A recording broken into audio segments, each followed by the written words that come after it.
Բարև ձեզ սիրելիներ, մենք շարունակում ենք մեր աստվածաշնչյան հերթական ճանապարհորդությունը, ծննդոցից հայտնություն, եւ այսօր մենք հասել ենք դատավորած գրքի 11 եւ 12-րդ գլուխները, որտեղ տեսնում ենք մերժված մարդու բարձրացումը եւ այն վտանգը, որ բերում է հպարտությունն ու բաժանումը։ 11-րդ գլխում հանդիպում ենք Հեփթայեմին, նա զորեղ մարդ էր, բայց մերժված իր ընտանիքի կողմից։ Նրա եղբայրները նրան վտարել էին եւ ասել, որ նա իրավունք չունի ժառանգություն ունենալու իրենց հետ։ Հեփթայեն ստիպված էր հեռանալ եւ ապրել օտար վայրում։ Բայց երբ Իսրայելը մեծ դժվարության մեջ ընկավ եւ ամոնացիները պատերազմ սկսեցին, նույն մարդիկ, որոնք մերժել էին նրան, եկան եւ խնդրեցին, որ վերադառնա ու առաջնորդի իրենց։ Ինչ հետաքրքիր պատկեր։ Այստեղ մենք տեսնում ենք Հիսուս Քրիստոսին։ Եսայա 53:3-ն ասում է. «Արհամարված էր եւ մարդկանցից մերժված»։ Հիսուսը նույնպես մերժվեց իր ժողովրդի կողմից։ Շատերը չընդունեցին նրան որպես Մեսիա, բայց հենց նա դարձավ աշխարհի փրկիչը։ Ինչպես Հեփթայեին կանչեցին վերադառնալ եւ փրկել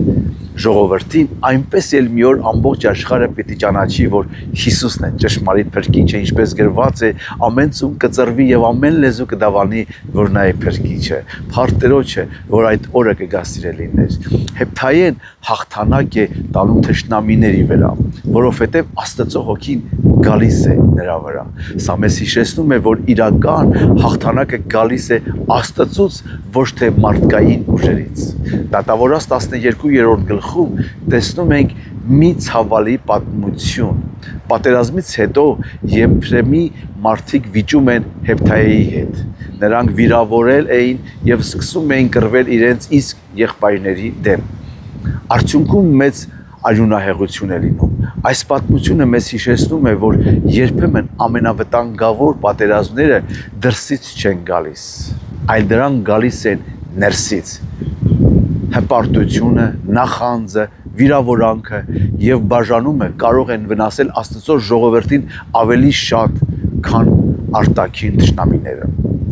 Հիսուսը եկավ ոչ թե բաժանելու, այլ հաշտեցնելու, ինչպես Եփեսացիս 2:14-ում գրված է, որովհետև նա է մեր խաղաղությունը։ Հիսուսը քանդեց բաժանման պատերը, նա հաշտեցրեց մարդուն Աստծո հետ եւ մարդկանց միմյանց հետ։ Այդ խաչը, երբ որ մենք նայում ենք, վերևից ներքև Աստված մարդ եւ երկու թևերը մարդու հետ հաշտեցրեց։ Իսկ Քրիստոսը միավորում է սիրելիներ։ Այնտեղ, որտեղ վիրավորանքը քանդում է, Քրիստոսը բժշկում է։ Այնտեղ, որտեղ մարդիկ պատերազմում են միմյանց դեմ, Քրիստոսը բերում է խաղաղություն։ Սիրելիներ, գուցե այսօր դուք ձեզ զգում եք Հեփթայեմի պես մերժված, չհասկացված կամ անտեսված։ Հիշեք, որ մարդկանց մերժումը չի կարող չեղարկել Աստծո ծրագիրը քո կյանքում, մեր կյանքում։ Եթե Աստված կանչել է քեզ, նա կբացի նաև ճիշտ դռներ։ Եվ եթե ձեր սրտում կա վիրավորանք կամ բաժանում ինչ-որ մեկի հանդեպ, մի թողեք, որ այն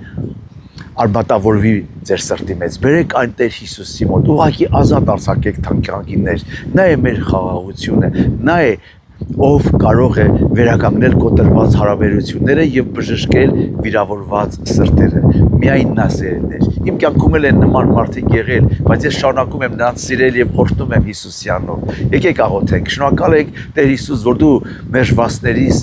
օգնում ես եւ ողորմում ես եւ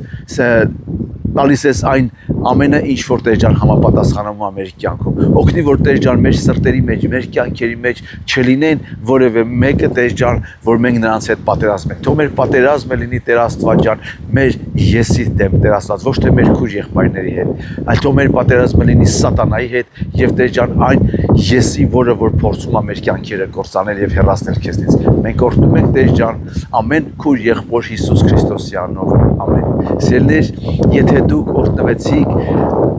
այսօրվա, այս կանչելի, այս պատգամից, կարող եք կիսվել նաև ձեր ընկերների հետ, որպեսզի նրանք նույնպես օրհնվեն, եւ եթե դուք ունեք ինչ-որ կարծիքներ, գրեք մեկնաբանություններում, որպեսզի տեսնենք, թե ինչ կարծիք եք դուք արտահայտվում։ Աստված օրհնի քեզ եւ քո ընտանիքը, Աստծո կամքով կհանդիպենք հաջորդ մեր գլուխներում։ Ամեն։